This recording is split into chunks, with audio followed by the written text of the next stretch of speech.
மக்களே எப்படி நல்லா இருக்கீங்களா? இப்படி இன்னைக்கு உங்கள் முன்னாடி ஒரு சின்ன மருத்துவ இதை பற்றி பகிர போகிறேன். என்னன்னா, இப்போ நிறைய காய்ச்சல்கள் கிடக்கு, நிறைய சளி இந்த மாதிரி. ஏன்னா எங்கள் பிள்ளைகளுக்கும் ஒரே சளி காய்ச்சல்.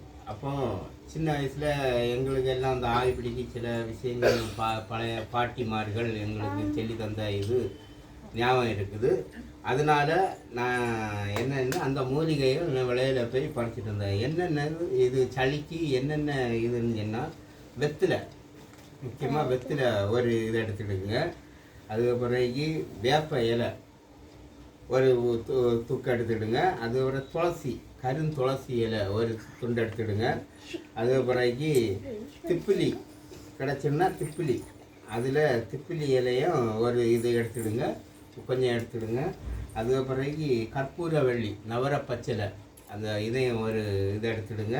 அதுக்கு பிறகு இந்த எலுமிச்சம்பழம் போடாமல் இருந்தால் எலுமிச்சம்பழத்தில் உள்ள அந்த இது பச்சிலையே போதும். அதை போட்டு சின்னதாக கட் பண்ணி இதே போல் ஒரு பெரிய சருவத்தில் அப்படி போட்டு 3/4 அளவு தண்ணி ஊற்றி கொஞ்சம் மஞ்சள் பொடி கொஞ்சம் உப்பை போட்டு நல்லா கொதிக்க வச்சு அந்த ஆவியை சுற்றி அந்த ஆவியை இறக்கிட்டு நம்ம இருக்கிற இடத்துல நடுவில் வச்சுட்டு அதை சுற்றி போர்வையை சுற்றி வச்சுக்கிட்டு பிள்ளைங்களை அப்படி இருத்திட்டு அந்த போர்வையை மூடி அப்படி அந்த ஆவி முட்டு எதுக்குன்னா இதில் சூடாமல் இருக்குது, காலில் படாமல் இருக்குது தான் அந்த ஆவி குளிர அந்த ஆவி எடுக்க சமயம் நல்ல அவங்க தலை நீர், மூக்கில் உள்ள சளி, இது நிறைய விஷயங்கள் இறங்கி போகும். இந்த முகத்துலேயே சின்ன சின்ன கரும்புள்ளிகள், அந்த அழுக்கு சின்ன தோரத்துலேருந்து அந்த வேர்வையினால் அந்த அழுக்குகளுக்கெல்லாம் வெளியே வரும். உங்கள் முகமும் பளிச்சுன்னு வெளுன்னு நல்லா ஆகும். இது வாரத்துக்கு 2-3 ட்ரிப்பு இல்லைன்னா 3 ட்ரிப்பு செய்து பாருங்க. உங்கள் முகமும் ஆரோக்கியமாக நல்லா பளிச்சுன்னு இருக்கும். அந்த கருப்பு எல்லாம் மாறி நல்ல ஒரு இதாக இருக்கும்.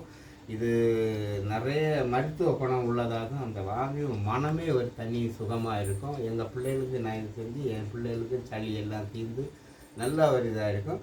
இதை நிறைய இருக்குது பயிரணும்னு சொல்லிட்டு தான் உங்களுக்கு நான் அந்த சின்ன டிப்ஸை சொல்லி தந்துருந்தேன். இந்த டிப்ஸு இந்த மூலிகை எல்லாம் எடுத்து நல்லா இதாக பண்ணி சுத்தமாக சின்னதாக அரிஞ்சு செய்யுங்க. இந்த இது பிடிச்சிருந்தா ஒரு சப்ஸ்கிரைப் பண்ணுங்கள், கிளிக் பண்ணுங்கள், சரியா, லைக் பண்ணுங்க. பாய். மீண்டும் நாளை சந்திப்போம். சின்ன டிப்ஸுகளை உங்களுக்கு சொல்லித்தரேன், பயிருங்க மக்களே. ஒரு லைக் பண்ணுங்க, சப்ஸ்கிரைப் பண்ணுங்க, லைக் பண்ணுங்க.